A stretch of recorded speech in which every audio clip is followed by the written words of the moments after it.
Atenção, está no ar a Rádio Libertadora. I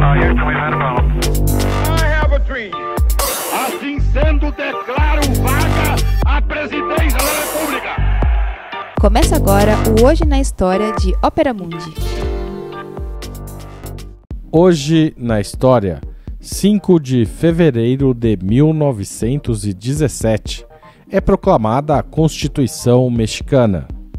Após 7 anos de revolução e agitação política e social, o presidente mexicano Venustiano Carranza proclama em 5 de fevereiro de 1917 a moderna Constituição Mexicana. Esta Constituição promete a devolução das terras aos povos originários, a separação do Estado e Igreja e radicais reformas econômicas e educacionais. Esse documento político progressista, aprovado por uma constituinte eleita e combinava exigências revolucionárias com uma reforma agrária radical e teoria social avançada. Ela levaria décadas, porém, para que as prometidas reformas radicais se tornassem realidade. Carranza foi deposto e assassinado em 1920, e uma duradoura estabilidade frustrou o México das reformas até depois da Segunda Guerra Mundial, quando a industrialização alentada pela guerra cresceu e dominou grande parte da economia. Nesse momento, Miguel Alemán tornou-se o primeiro de uma série ininterrupta de presidentes civis eleitos pelo PRI, o Partido Revolucionário Institucional. A Constituição do México de 1917 é até hoje a carta magna da atual Federação Mexicana. Ela foi resultado do trabalho da Assembleia Constituinte, que se reuniu na cidade de Querétaro entre 1º de dezembro de 1916 e 31 de janeiro de 1917. Ela entraria em vigor em 1º de maio do mesmo ano. A Constituinte foi convocada por Carranza em cumprimento ao estabelecido no Plano de Guadalupe e substituiu a Constituição do México de 1857. A Constituição Mexicana de 1917 foi a primeira da história a incluir os chamados direitos sociais, 2 anos antes da Constituição de Weimar de 1919.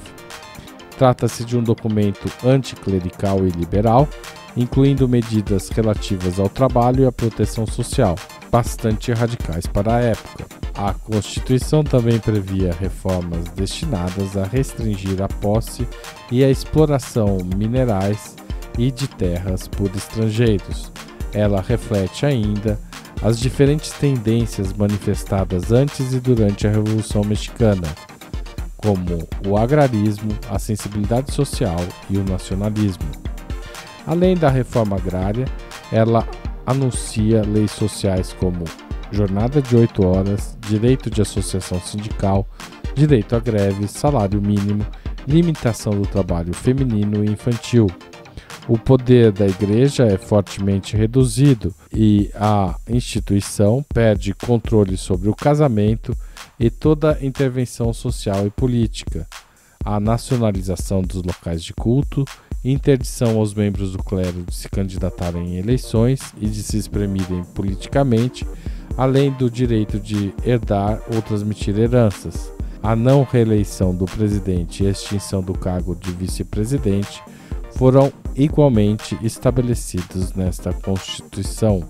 O fundamento ideológico dessa Constituição reside numa doutrina anarco-sindicalista que se difundira no final do século XIX, especialmente na Rússia, Espanha e Itália. O pensamento de Mikhail Bakunin influenciou Ricardo Flore Magón, líder do grupo Regeneración, que reunia jovens intelectuais contrários à ditadura de Porfírio Dias. O grupo lançou clandestinamente em 1906 um manifesto de ampla repercussão, no qual se apresentaram as propostas que viriam a ser as linhas mestras do texto constitucional de 1917.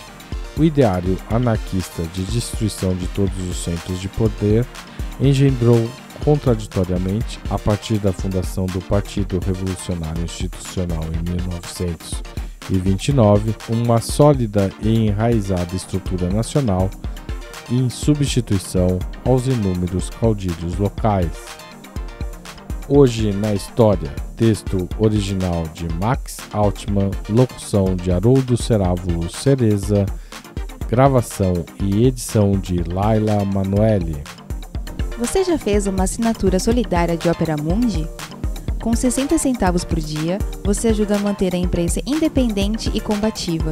Acesse www.operamundi.com.br/apoio.